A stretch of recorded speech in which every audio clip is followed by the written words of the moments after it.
Hi everybody, we'll try to change the impeller, the water pump on this little 3.5 minor 4-stroke. 2.5 and 3.5 are actually virtually the same, the engine, just very little differences at the carburetor. These engines are actually made by Tohatsu. Okay, and the impeller, it's located here on top of the gearbox. The older models, the 2-stroke older models, which don't have a gear shift on the side, they have the impeller located on the propeller shaft. It's very important. It won't be here, it will be here. You just take the propeller off and you can change the impeller, but maybe we'll make a small video next time. Okay, so you just need basic tools. You need anything special.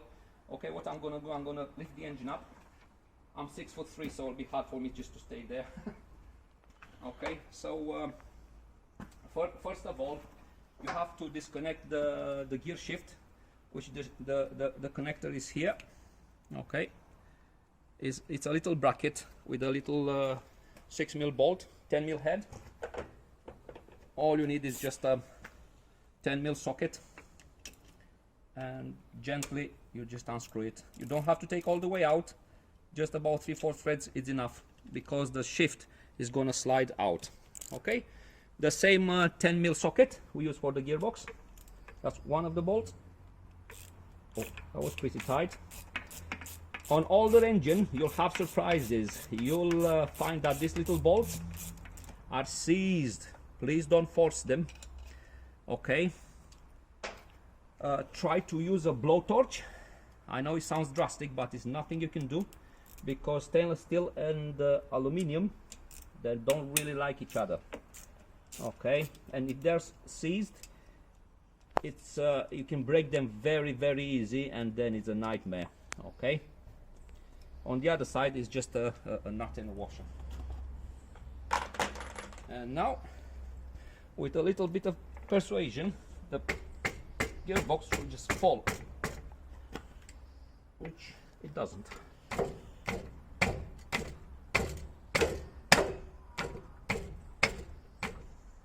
Obviously this engine didn't have the impeller change in a long time. There we go. There we go. That's the little bracket I was telling you about, which holds the shifting position. Okay. We pull it gently out. Make sure when you pull it's nice and parallel, because you have another little bracket here that is like a guide. Okay, you don't want to break that. There we go, it's out. So who fitted this? It's supposed to, last time when it's been out, it's supposed to have a little bit of grease here on the shift as well. So when you pull out, everything comes nice and easy. So I had to just use a bit of muscle to take it out. Okay. Okay, now we're going to go in the workshop and start working on the pump, which is located here. Okay, so we're in the workshop now. I fitted the gearbox in a vise. Okay, I did like everybody would do. I don't think anybody at home is going to have like a fancy gearbox holder, so you can hold the gearbox and change the impeller. So I think everybody at their own little workshop at home is going to have a little vise, so you can use that to make sure you don't put too much pressure sideways, because it's going to snap the skeg. Okay, so we take again the little 10mm socket, and we start unscrewing the bolts. One, first the second, now the third, and the fourth. Again, you can have problems here with the older engines that have the bolt seized. It's not funny at all, believe me, when you have a plastic casing and seized bolts. You can't really use the blowtorch, because you're going to melt the casing. I mean, that's the last resort if you can't take them out, and nothing you can do about it. You'll have to use the blowtorch again.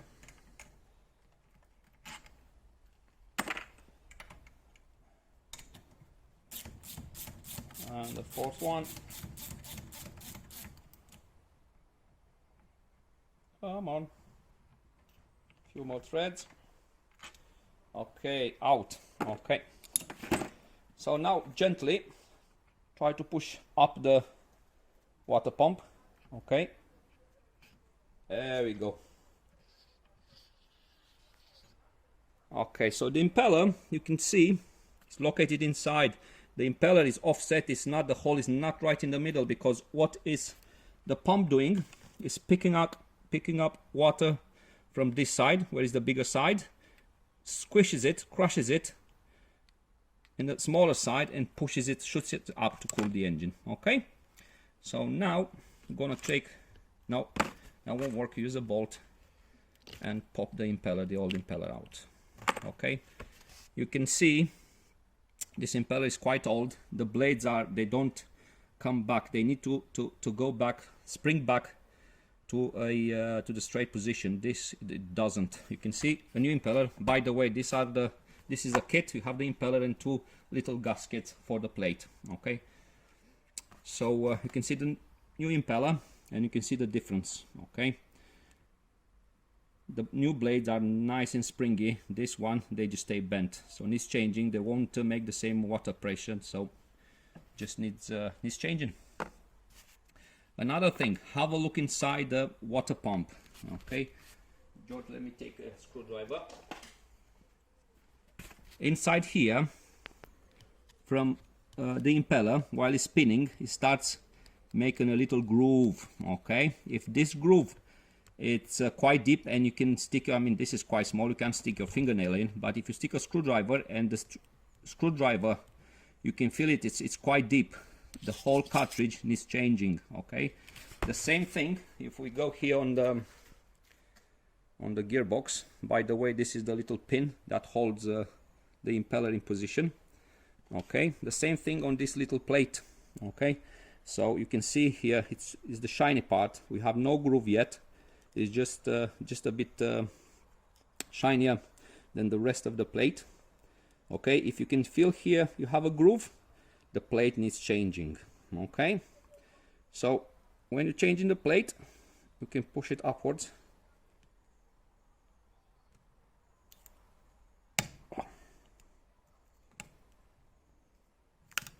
There we go. Okay, the impeller came loose. Okay, we need to change the old gaskets, which obviously they need cleaning. Make sure it's all the sides are nice and clean. Same here. And then we feed the new gasket and the new impeller, and the water pump goes back. Okay, I'll just take a 2 minutes break now to clean this, and then we come back fitting the whole pump. Okay, so we clean the plate. Okay, nice and shiny. Let's take the first gasket out of the bag. Okay, fit it on. Try to align the holes. Oh, my bad. Supposed to go the other way around. You have the dowel holes. Make sure it's they align, all the holes align nicely. Okay. And then we have the plate. Lucky me, put it right this time. And then we have the other gasket. Okay, which is nice in position.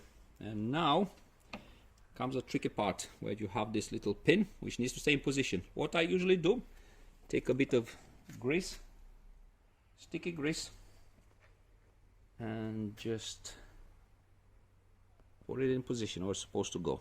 Okay, nice and straight. Come on, stay. Okay, then we take the new impeller. Okay, we spray a bit of grease inside. Okay, and on this type of impeller makes no difference which way it's gonna go, like that. Okay, so we press it all the way down, and we try to align it with that little pin. When you have big hands, that's harder, but hey, lucky me. Look at that, straight in position. Now, it's a very important part.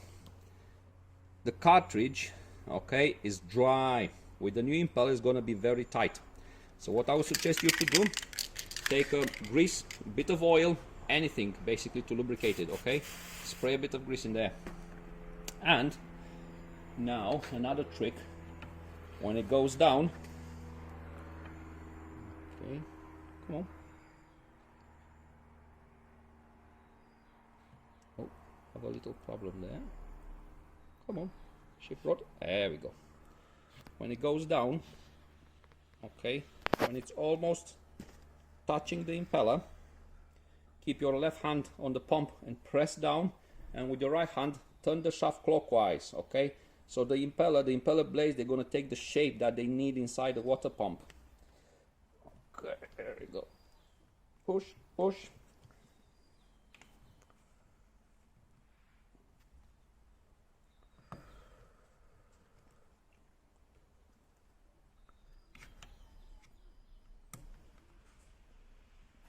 Okay, make sure everything aligned. There we go. Don't just press it down, always turn the shaft, because it's gonna break the impeller's blades. Okay, so it's nice in position now. Now each bolt, again, I suggest you just grease it a bit.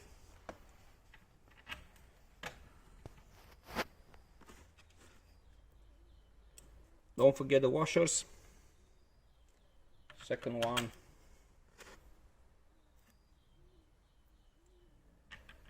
Third one. Fourth. Okay, the book says this should be bolted down to 8 Newton meters. I don't think 90% of you guys home, I don't think you're gonna have a torque wrench, okay? So what I would suggest you to do, just get them tight, you know, just decent. Don't over tight them, okay? You're gonna break the casing. Don't let them loose, but don't over tie them, okay? What I usually do, I get them really close, all the 4 bolts. Few more threads. Okay. Last one.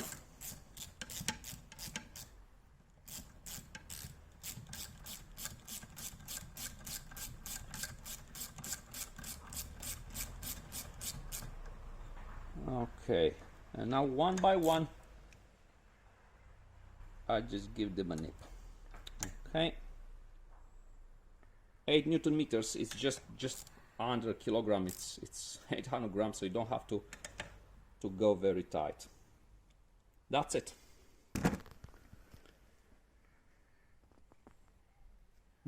Just one more thing, just before you go and fit the gearbox, make sure you grease the splines on the drive shaft,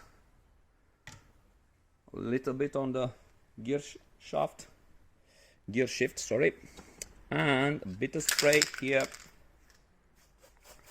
in the water pump grommet. Don't put sticky grease in there, because it's gonna block the water passages, okay? Just a bit of spray. And now we're gonna go to the engine. Okay, so we're back to the engine. We're gonna try to fit the gearbox, okay? We're gonna get a bit of grease on the bolt, on the dowel. And now we have to be very careful now, because everything needs to align. Very important, okay? When you push the gearbox in, make sure the shaft is nice and parallel with the engine, so we can get it straight in the hole, which is a bit tricky.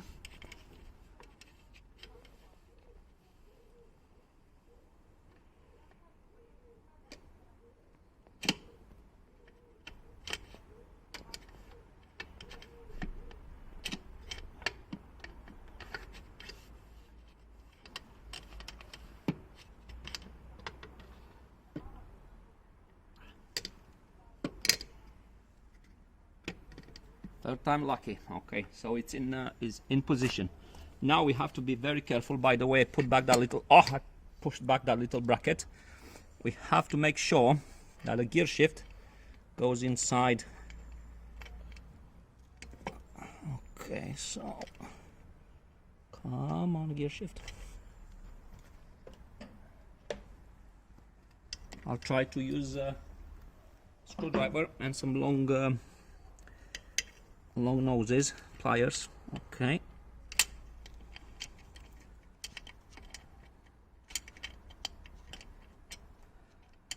It's a bit of a surgeon job.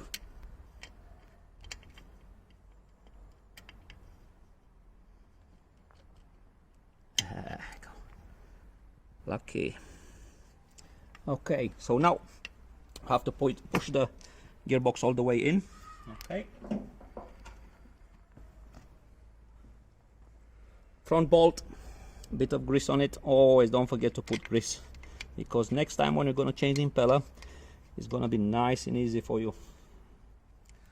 Okay, have to make your life easy next time when you're going to change it. Same socket, 10mm. Just nipped.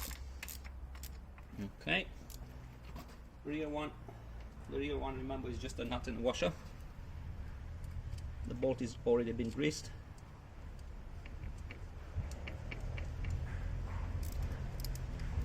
Again, just nip in position. Now you have to make sure that the engine, the gear shift on the engine and the gearbox, they're in the same position. Okay, not one is forward and you actually the gearbox have in neutral, and it will not work. You will not go back in neutral. So you have to make sure that's okay. We have the engine in neutral. We spin the propeller by hand. That's in neutral. All good. So now we can tighten the little bracket, the holder for the gear shift. Okay. So now we're gonna make a test. Forward. You can see it's gone in gear. Neutral. Back in neutral gearbox. So that's perfect. Okay. Now, again, the bolts, they need to get to be tightened, I think 6 Nm these. So again, the same story. I don't think you have a torque wrench home, so just put your 10mm socket and just nip them decent, not very tight, not loose. The other one as well. Just a bit heavier than a pint of milk. Imagine lifting a pint of milk. That's how tight it needs to go. Okay. And the last thing, don't forget to push the little grommet. In the winter days, they get pretty hard when it's cold outside and it's hard to push. I usually warm them up with an air gun. That's a good trick. Also, grease them a bit so they slide in position much easier. Try to use where possible marine grease. It doesn't get washed away when you have the engine in the water. There we go. Job done. Now we're gonna get the engine in the tank, try to run it and see if it pumps water. Okay, so now we'll start the engine, see if it pumps water. Okay, the starting procedure on this 3.5s, it's quite easy. It's you have a little sticker in front and it tells you exactly what to do, but sometimes this peels off, so you don't have any instructions. On the side you have a little tap, okay, which you turn it on. You wait. This is a gravity fed fuel system, so they don't have a fuel pump. So you have to open the vent on top and wait like 30 seconds to the fuel to go through the tap and go in the carburetor and fill the carburetor. Okay. After that happens, you just have to pull the choke and keep the tiller in the start position. Again, when the engine they get all this worn out, all the cables are worn, and it's not exactly the position that says here, so you just open it slightly. Anyway, the choke, when you pull, is going to open the throttle for you. And you pull slightly, make sure it engages, okay? So the starter engages the engine. Don't just yank it, because you can break the starter, okay? So just make sure it engages and just pull. There you go, and it started. Just. Okay, let's try again without choke this time.